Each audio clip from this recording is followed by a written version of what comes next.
ચાલો ભરે લોસ આવશે તો આપણે શું કરશું, એવું કશું નહીં. એ વિચાર નહીં, મને કશું ના હોય, મુક્ત હોય, વિચારે ના હોય, સહજ હોય. નારાયણ ની પાછળ પડે તારા આવે એવું કે છે મારું લક્ષ્મી પાસે ખબર છે. લક્ષ્મી કહે કે તમારે જયારે અનુકૂળ આવે ત્યારે પધારજો, ઘર તમારું કે બા. આપણે એવું કેવું શું દસપડાય નહીં. લક્ષ્મી સ્ટેશન પર ભેગા થાય છે મને ત્યારે કેવું કે આવજો મામાને બોલો છઠ્ઠું ઘર, જયારે આવો ત્યારે પધારજો, તમારું ઘર છે બા. સ્યાદવાદ છતાં ખટપટ કરવી રાગ, કરુણાનીત વરસાવે કળી ચોળિયા કાજ. પ્રગટ પ્રભુનું મહાત્મ ન ભૂતો ન ભાવી, પ્રગટ પ્રભુનું મહાત્મ ન ભૂતો ન ભાવી. દાદા પ્રગટ પુરુષ પટેલ અંબાલાલ માહી. આમ તો આજે દાદાની પુણ્યતિથિ, પણ આજે આપણે એક દાદા ભગવાનના જીવન ચરિત્ર ઉપર પહેલાં 2 ભાગ તો બહાર પડી ગયા છે, આજે 3જો ભાગ બહાર પાડીશું.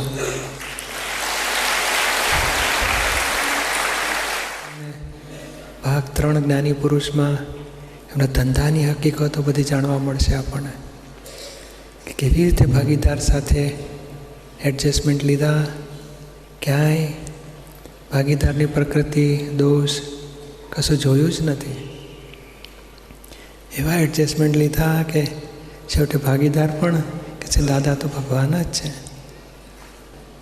આપણા જીવનમાં કેવી રીતે પૈસાના પ્રોબ્લેમમાં સોલ્યુશન લાવવો, ભાગીદાર સાથે એડજસ્ટમેન્ટ લેવા, કે કામ બગડે, નુકસાન થાય, ધંધામાં કોઈને આરોપ આપવાનો નહીં, કોઈ પર ફરિયાદ નહીં, કોઈને ગુનેગાર જોવાના નહીં, કેવી રીતે સોલ્યુશન લાવવાનું અદ્ભુત રીતો ખુલ્લી થઈ છે. દાદાની ઓળખાણનો નવો પાસો, જ્ઞાની તરીકેની હપ્તાણીમાં ઘણી બધી વાતો આવે છે. આ વ્યવહારમાં આદર્શ વ્યાપારી, આદર્શ ભાગીદાર, લક્ષ્મીના વ્યવહારમાં વિતરાગ રહી શકવો, એ દાદાની ઓળખાણ ગજબની આપણને પ્રાપ્ત થશે. આમાં સરસ આપણે આજે ઓપનિંગ કરીશું અને મેળવીશું પછી પુસ્તકને.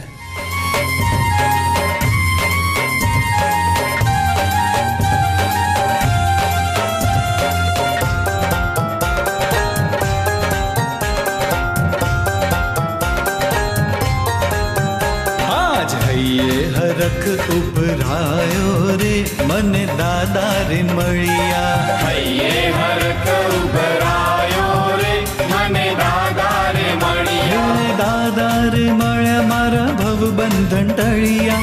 દાદા રે મળ્યા મારા ભવ બંધન ટળ્યા. મોક્ષના ભાગ્યા નગારા રે મને દાદા રે મળ્યા. હૈયે હરખ ઉભરાયો રે મને દાદા રે મળ્યા.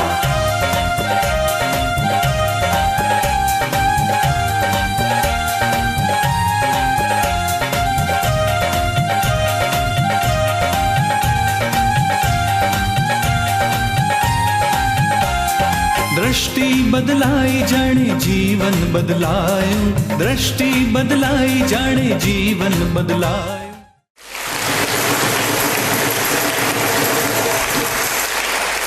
કોન્ટ્રાક્ટર જેવા લાગે જ ને.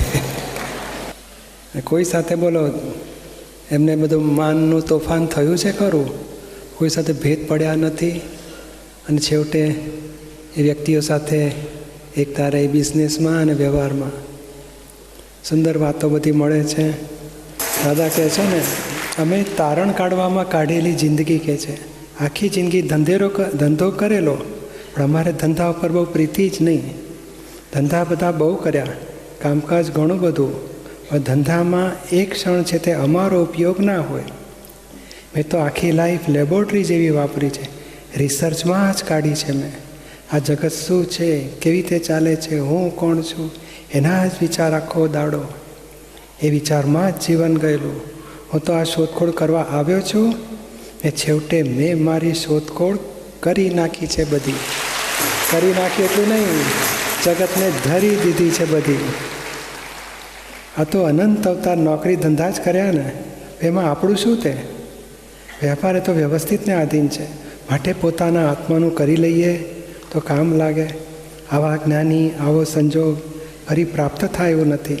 માટે આપણે જીવતા છીએ ત્યાં સુધી કામ કાઢી લેવું. ફરી ફરી આ તાલ નથી બેસે એવો લાગે છે ને. અમે ભાગીદારને કેવા સાચવ્યા, આખી જિંદગી મતભેદ પડવા દીધો નથી. અને એવા સાચવ્યા તે છેવટે એ જ ભાગીદાર આમ કહે ને કે અભેદતા અને પ્રેમ તૂટવા દીધો નથી.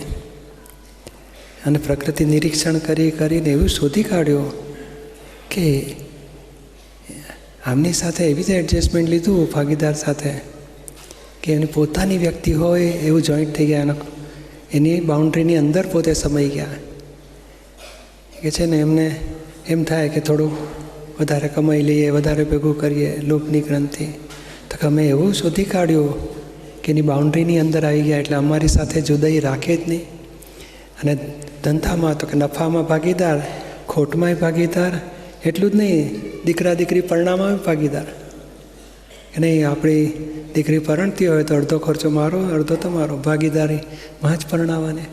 એટલે એટલી બધી એકતા રાખી, એ ભાગીદારની જોડે જુદાઈ પડવા જ ના દીધી. એટલે આવી બધી ઝીણી ઝીણી બાબતોમાં એટલું બધું કાળજી રાખી છે પોતે કે કોઈ સાથે જુદાઈ ના ઊભી થાય.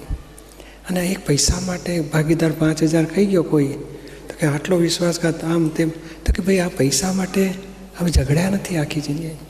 પૈસા તો આવશે, વ્યક્તિ સાથે ભેદ ના પડવો જોઈએ. કેટલી બધી કાળજી રાખી છે. અને છેવટે જીત્યા. ભાગીદાર કે પૈસા તો આપણે જોડે બાંધીને થોડો લઈ જવાના છે, પડી રહેશે. વ્યક્તિ જોડે જુદાઈ ના થવી જોઈએ.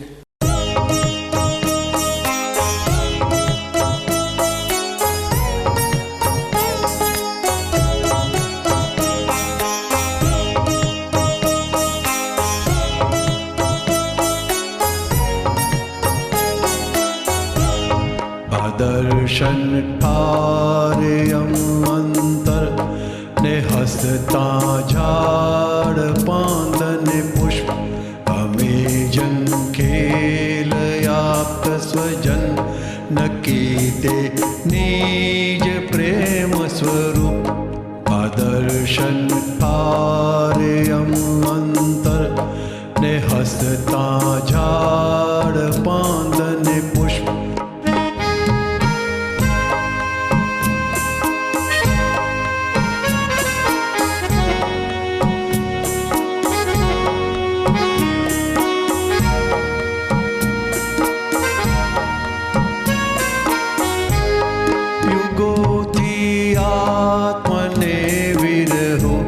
સનાતન પ્રેમની ઝંખના કળી પોષી સમજ ખીલવો પ્રતીક્ષા ટાળે સ્વજના.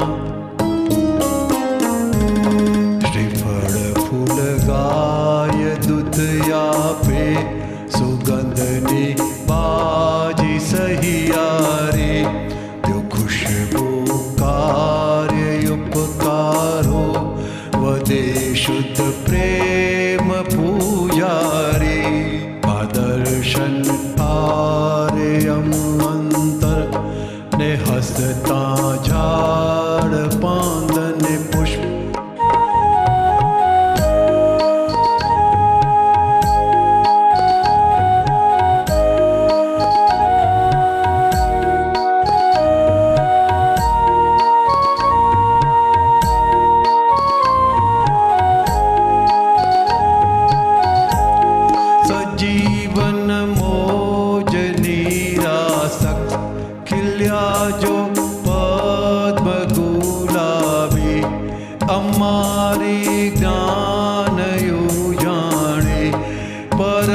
સત્યાર્થને આમે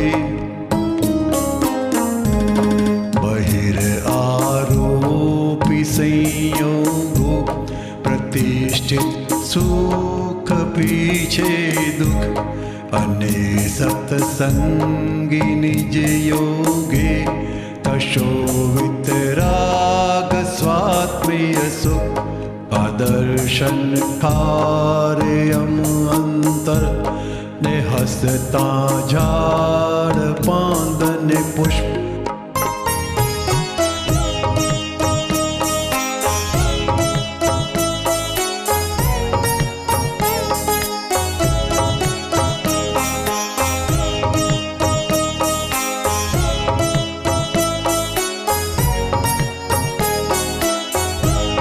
સુદર્શન ચક્રથી છેદે અદાદા ગાઢ મિથ્યાત્વ પ્રકટ સાક્ષાત યોગેશ્વર જગત કલ્યાણી બંધુત્વ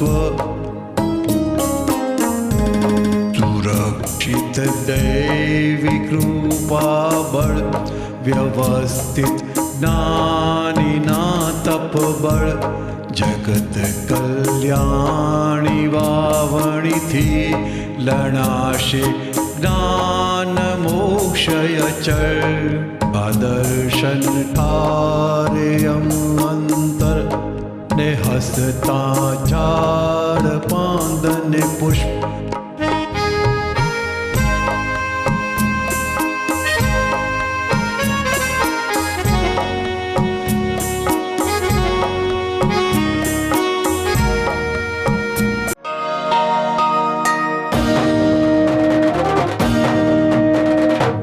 છોટા કાશી તરીકે ઓળખાતું જામ સાહેબનું જામનગર શહેર, જેમાં આકાર પામ્યું છે દાદા ભગવાન પ્રેરિત નિષ્પક્ષપાતી ત્રિમંદિર.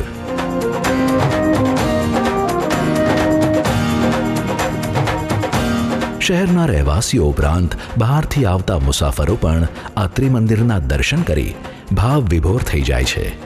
હિન્દુસ્તાનના મુખ્ય 3 ધર્મોનો સમન્વય આ ત્રિમંદિરમાં જોવા મળે છે.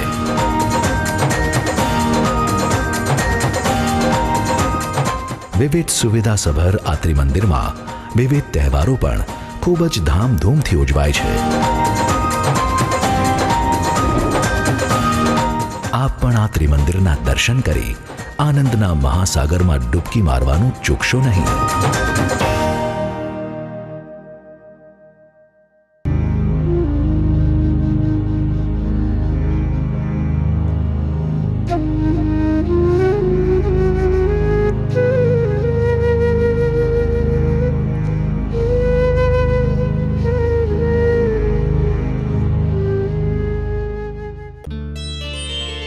It's Dada Bhagwan Foundation presentation. Trimandir Sankul, Adalaj, District Gandhinagar, Gujarat. Phone 9327 010101.